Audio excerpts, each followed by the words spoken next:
মানুষের দেহের কোনো মূল্য নাই, আজকে আছে কালকে নয়। ভগবানই পাঠায়, আবার ভগবানই কেড়ে নেয়। ভগবান দিতেও জানে আবার নিতেও জানে।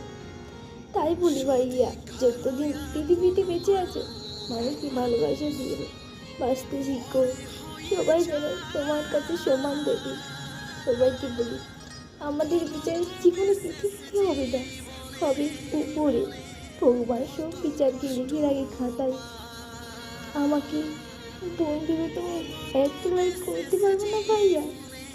আমিও তো কষ্ট করি, সবাই কষ্ট করি, আমিও কষ্ট করে ভিডিও করি। সবাইকে তুমি লাইক করছো, আমি কি অতটাও খারাপ তোমাদের কাছে? প্লিজ ভাইয়া, ভাইয়া দিদি, যত মানুষ দেখবে আমার ভিডিও প্লিজ লাইক করবে। আমি অনেক কষ্ট করছি।